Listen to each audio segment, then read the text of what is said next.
Assalamualaikum warahmatullahi wabarakatuh. Halo sahabat, kali ini saya membawakan cerita yang membuat kalian menangis dan gemas mendengarnya. Sebelum mendengarnya silahkan absen dulu para sahabat dari daerah mana saja, buat yang sudah subscribe semoga rezekinya lancar ya. Siang itu panas menyengat, tapi dingin luar biasa terasa di dalam ruang meeting lantai 3. Aku berdiri kaku di tengah ruangan, jantungku berdentum tak karuan. Di sekelilingku, rekan-rekan kerja yang selama ini tertawa bersamaku hanya bisa menunduk. Sementara di hadapanku berdiri seorang pria berjas abu-abu yang tampak menikmati setiap detik penderitaanku, Pak Raymond, manajer divisi yang terkenal dengan arogansinya. "Aruna, kamu pikir aku bisa biarkan kesalahan besar seperti ini begitu saja?" katanya dengan nada keras dan sinis. "Laporan keuangan bulan lalu berantakan karena kamu. Kamu tahu akibatnya, klien batal kerja sama." Suaranya menggema di seluruh ruangan, membuat semua orang terdiam ketakutan. Padahal aku tahu betul, bukan aku satu-satunya yang menyusun laporan itu. Bahkan, ada bagian yang dia sendiri revisi tanpa memberitahuku. Aku mencoba menjelaskan, "Pak, sistem error waktu itu, saya sudah laporkan ke bagian IT dan..." "Alasan," bentaknya sambil menepuk meja, "kamu memang pintar cari pembelaan. Tapi di sini, aku yang menentukan siapa yang layak dan siapa yang tidak." Matanya menyipit, penuh penghinaan. Suara bisik-bisik mulai terdengar dari sisi ruangan, tapi tak satu pun berani bersuara membelaku. Dengan suara lantang dan penuh kepuasan, Pak Raymond mengangkat surat di tangannya. "Per hari ini, kamu resmi kami berhentikan. Terima kasih atas jasanya yang, sangat tidak berarti." Dia tertawa kecil, dan tawa itu menusuk hatiku lebih tajam dari apapun. Aku menggigit bibirku kuat-kuat agar air mataku tidak jatuh di hadapan orang seperti dia. Aku memandang ke sekeliling, mencari setitik empati. Tapi semua menunduk, berpura-pura sibuk dengan meja atau catatan mereka. Aku tahu, mereka juga takut jadi korban berikutnya. Aku pun melangkah pelan keluar dari ruangan itu, membawa kardus kecil berisi barang-barangku dan hati yang hancur berantakan. Dunia seakan memalingkan muka dariku, padahal aku hanya mencoba bekerja sebaik mungkin. Di dalam lift, air mataku akhirnya jatuh. Tapi di sela isak itu, aku berjanji pada diriku sendiri, suatu hari nanti, aku akan buat dia menyesal telah mempermalukanku. Bukan dengan amarah, tapi dengan pencapaianku. Hari-hari setelah pemecatan itu terasa seperti mimpi buruk tanpa akhir. Aku duduk termenung di kamar kontrakan kecilku, memandangi surat pemecatan yang masih kusimpan. Setiap kata di dalamnya seperti belati yang terus mengiris harga diriku. Dunia luar berjalan seperti biasa, tapi duniaku runtuh. Aku tak hanya kehilangan pekerjaan, tapi juga harga diri, kepercayaan diri, dan rasa percaya pada orang-orang di sekitarku. Ibu di kampung sempat menanyakan kabar, dan dengan suara bergetar ku tahan tangis saat berkata, "Semua baik-baik saja, Bu." Padahal dalam hati aku menjerit. Makan pun kupaksakan sekali sehari, demi menghemat uang yang tersisa. Aku mencoba melamar ke beberapa tempat, tapi berita pemecatanku seperti sudah menyebar. Beberapa HRD menatapku dengan senyum kasihan, lalu berkata, "Kami akan menghubungi Anda kembali," yang aku tahu tak akan pernah terjadi. Tapi di tengah malam-malam panjang penuh air mata itu, muncul satu kesadaran, aku bisa terus menangis, atau bangkit dan membuktikan siapa diriku yang sebenarnya. Maka aku mulai membuka laptop tua yang sempat kupakai kuliah dulu. Kupelajari lagi dunia digital marketing yang pernah kupelajari. Kukumpulkan materi dari YouTube, webinar gratis, e-book bekas. Aku tak punya mentor, tak punya modal besar, hanya semangat dan luka yang berubah jadi bara. Semangat. Hari demi hari aku tempuh dengan belajar dan menawarkan jasa kecil-kecilan ke toko online teman-teman. Beberapa menolak, tapi beberapa mencoba. Dari satu klien ke klien lain, dari brosur sederhana hingga campaign media sosial. Tangan dan mataku sering lelah, tapi semangatku tak pernah padam. Aku bahkan tak sadar waktu berjalan cepat, hingga suatu hari, salah satu klien puas dan mengenalkanku pada jaringan bisnis yang lebih besar. Tanpa kusadari, dalam setahun aku sudah punya tim kecil. 2 orang karyawan lepas dan 1 ruangan kantor mungil yang kusewa di pinggir kota. Dan saat aku berdiri di depan logo perusahaanku sendiri yang tertempel di dinding, aku terdiam sejenak. "Raymond," bisikku lirih, "kau pikir aku hancur? Tapi kau salah. Ini baru permulaan. 3 tahun berlalu, dan hidupku sudah berubah sepenuhnya." Perusahaan yang dulu kukembangkan dari ruang tamu kini berdiri megah di tengah kota, dengan klien dari berbagai sektor. Aku, Aruna, yang dulu dibuang tanpa perasaan, kini dikenal sebagai CEO muda dengan reputasi kerja keras dan hasil yang terbukti. Tapi meski banyak hal telah kucapai, satu nama masih menetap di pikiranku, Raymond. Sore itu, aku mendapat undangan untuk pitching proyek dari sebuah perusahaan retail besar, PT Maju Sentosa. Mereka ingin mencari mitra untuk menangani seluruh strategi digital marketing mereka secara jangka panjang. Aku datang bersama timku, mengenakan blazer krem dan rasa percaya diri yang tidak kumiliki 3 tahun lalu. Tapi semua itu berubah begitu pintu ruang rapat terbuka, dan seorang pria yang tak asing berdiri menyambut kami. Itu dia, Raymond. Dulu dia berdiri menjatuhkanku. Sekarang dia berdiri memintaku memperkenalkan diri. Wajahnya seketika tegang saat matanya menangkap sosokku. Suaranya sempat tercekat saat membaca namaku di proposal. "Aruna, CEO Brightspark," gumamnya nyaris tak terdengar. Aku hanya mengangguk, senyumku tak bisa kusembunyikan.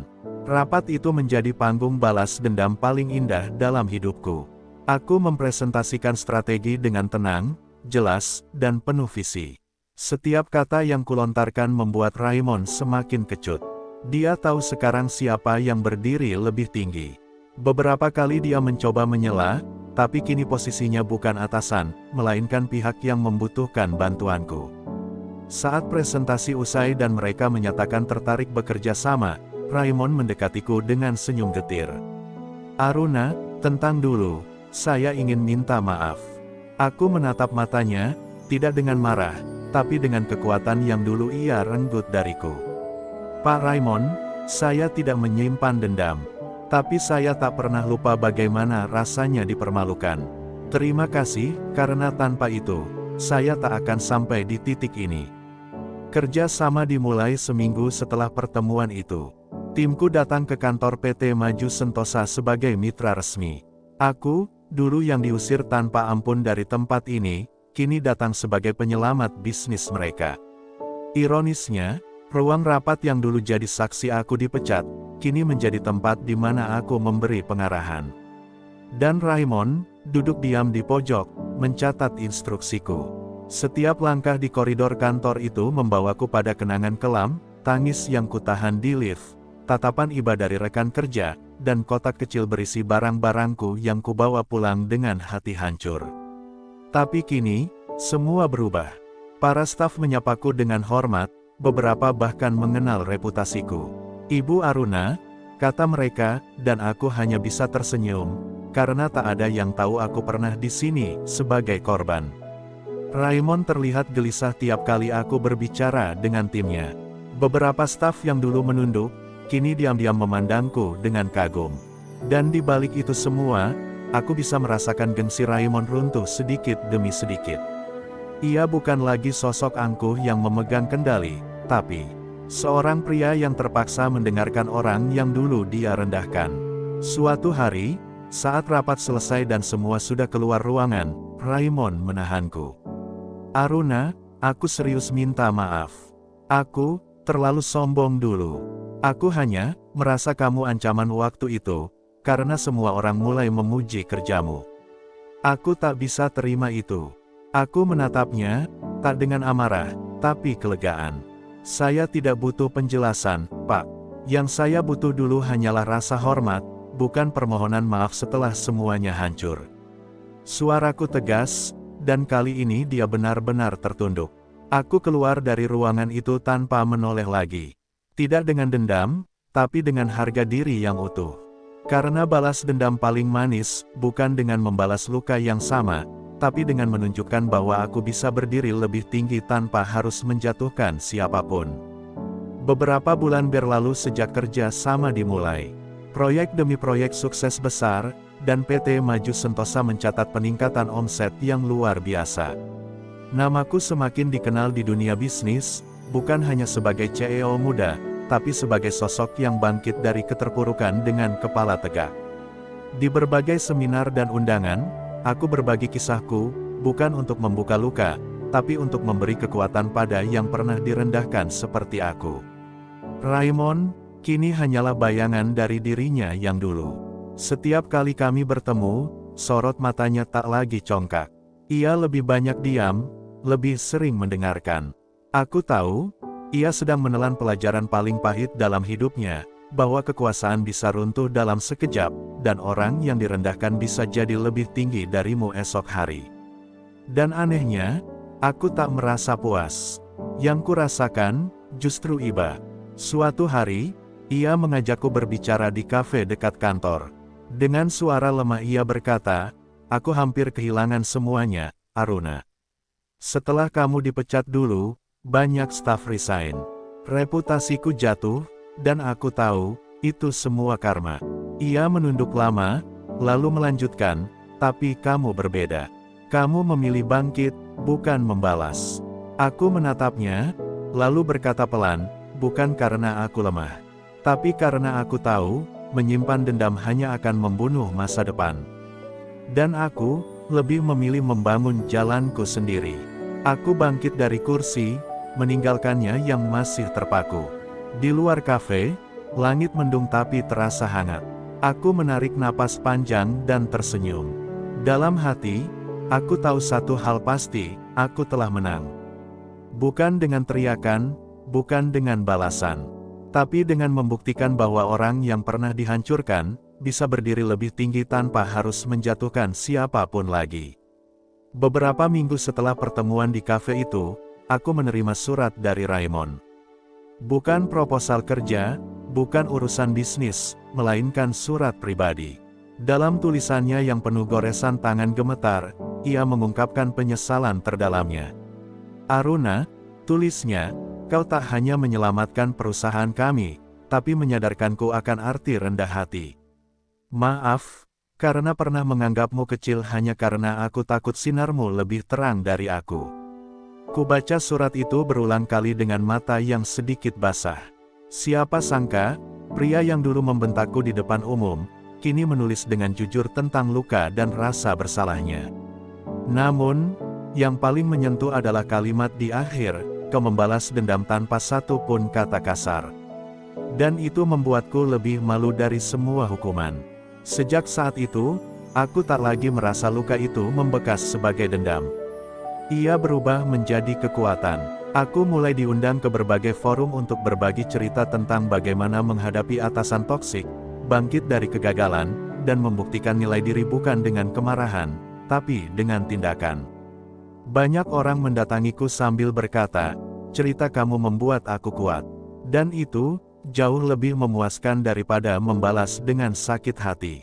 Suatu hari, dalam sebuah seminar kepemimpinan, aku menyampaikan satu kalimat yang tak pernah kulupakan. "Orang yang merendahkanmu bukan musuhmu. Tapi kadang, dia adalah cermin yang menunjukkan seberapa besar kamu bisa bangkit melebihi bayanganmu sendiri." Tepuk tangan mengisi ruangan, tapi aku tahu, yang paling penting bukan tepuk tangan itu, melainkan rasa damai di hatiku sendiri. Kini, aku berdiri bukan hanya sebagai pemilik perusahaan sukses, tapi sebagai perempuan yang tak lagi hidup dalam bayang-bayang penghinaan masa lalu. Karena luka itu telah sembuh, dan kini, ia bersinar sebagai cahaya yang membimbing orang lain yang pernah terjatuh sepertiku. Beberapa bulan setelah surat itu kuterima, aku mendapat kabar bahwa Raymond mengundurkan diri dari jabatannya. Katanya, ia ingin memulai hidup baru, jauh dari dunia korporat yang telah membentuknya jadi sosok dingin dan arogan. Banyak yang kaget, tapi aku, entah mengapa merasa lega. Mungkin karena aku tahu, ia akhirnya berdamai dengan dirinya sendiri. Atau mungkin karena, aku juga akhirnya bisa benar-benar melepaskan. Tak lama kemudian, ia mengirim pesan singkat kepadaku. Aku buka warung kopi kecil di pinggir kota. Kalau sempat, mampirlah. Aku ingin menyambutmu bukan sebagai atasan, bukan bawahan, tapi sebagai sesama manusia. Aku sempat menatap layar ponselku lama. Hatiku berdebat, apakah aku harus datang. Tapi pada akhirnya, aku memilih pergi.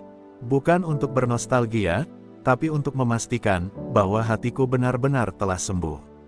Saat aku tiba di warung kopi itu, Raymond menyambut dengan senyum sederhana, mengenakan kaos polos dan celemek. Tak ada jas, tak ada kesombongan. Hanya seorang pria yang telah kehilangan segalanya dan memilih memulai dari nol. Kami duduk di meja kayu sederhana. Tak ada percakapan hebat, tak ada ungkit masa lalu.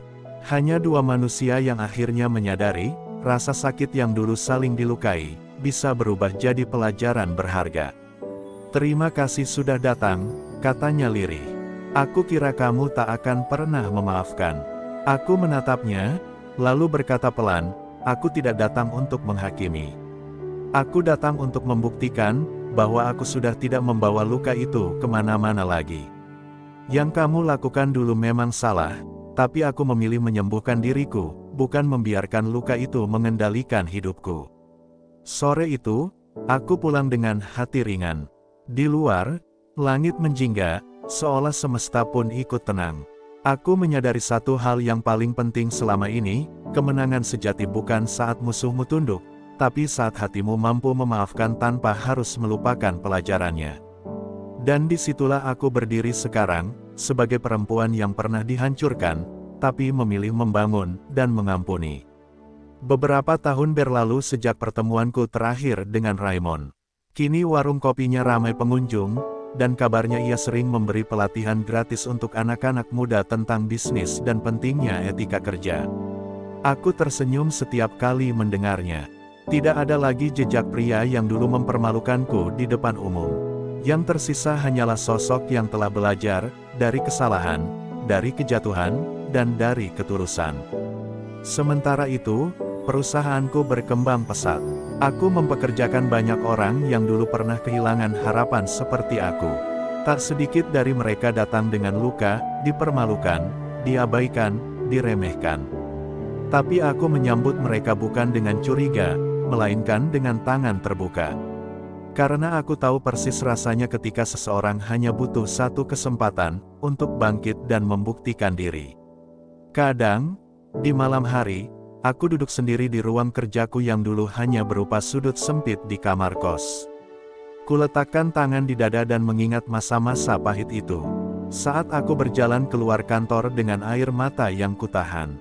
Saat Raymond mengangkat surat, pemecatan seperti pemenang. Tapi kini aku mengerti, aku memang tidak menang waktu itu. Tapi aku tidak kalah. Aku sedang diproses untuk jadi lebih kuat. Aku tak pernah membayangkan luka itu akan membawaku sejauh ini. Ternyata, rasa sakit yang benar-benar dalam, bisa berubah menjadi pondasi yang paling kokoh, asal kita tidak berhenti melangkah. Karena dunia tidak selalu adil, tapi kita bisa memilih bagaimana bereaksi terhadap ketidakadilan itu. Dan aku memilih, bukan untuk menjadi korban selamanya, tapi untuk menjadi seseorang yang menginspirasi. Kini, setiap kali aku berbicara di depan orang banyak, aku selalu berkata, kalian mungkin sedang dijatuhkan hari ini. Tapi percayalah, jika kalian bertahan, belajar, dan tetap baik, maka suatu hari, kalian akan berdiri bukan hanya sebagai pemenang, tapi sebagai penyembuh. Karena dalam hidup ini, yang paling sulit bukan membalas, tapi memaafkan dan tetap berjalan dengan kepala tegak. Kini aku berjalan bukan lagi sebagai gadis yang pernah dihina, tapi sebagai sosok yang memahami bahwa harga diri tidak ditentukan oleh bagaimana orang memperlakukan kita, melainkan bagaimana kita bangkit saat dihancurkan. Luka itu tak lagi perih, justru menjadi saksi perjalanan yang membentukku jadi lebih kuat, lebih bijak, dan lebih mengerti makna sejati dari kesuksesan. Dan untuk Raymond, aku tidak lagi menyimpan sisa-sisa dendam. Justru aku berterima kasih, karena tanpa luka yang kau berikan, aku takkan pernah tahu seberapa jauh aku bisa melangkah. Terkadang, Tuhan mengirimkan rasa sakit bukan untuk menghancurkan kita, tetapi untuk mengantar kita pada versi terbaik diri kita sendiri. Hari ini, saat aku berdiri di panggung kehidupan yang berbeda, aku tak ingin membuktikan apa-apa. Aku hanya ingin menjadi bukti bahwa kita bisa memilih menjadi cahaya, meski dulu pernah dikepung oleh gelapnya perlakuan buruk orang lain. Karena sesungguhnya, kemuliaan tertinggi bukan saat kita menangis karena disakiti, tapi saat kita tersenyum karena mampu memaafkan. Untuk kalian semua yang menonton kisah ini, terima kasih telah menyimak hingga akhir. Mungkin kamu juga sedang di titik terendah hidupmu. Tapi ingatlah, kisah Aruna bukan sekadar cerita, ini adalah pesan bahwa kamu juga bisa bangkit, asal kamu mau bertahan dan percaya. Kamu bukan hasil dari apa yang orang lain katakan. Kamu adalah hasil dari bagaimana kamu memperlakukan dirimu sendiri. Aku doakan untuk kalian yang pernah diremehkan, dikhianati, dijatuhkan, atau disakiti. Lebih besar dari semoga Tuhan angkat derajatmu setinggi-tingginya, pulihkan hatimu seutuh-utuhnya, dan gantikan semua luka dengan keberkahan yang tak terduga. Terima kasih telah menonton cerita ini di channel saya. Jangan lupa untuk like, komen kisahmu di bawah, dan share jika menurutmu cerita ini bisa menguatkan orang lain. Sampai jumpa di kisah inspiratif berikutnya. Salam hangat dan penuh semangat dari saya untuk kalian semua.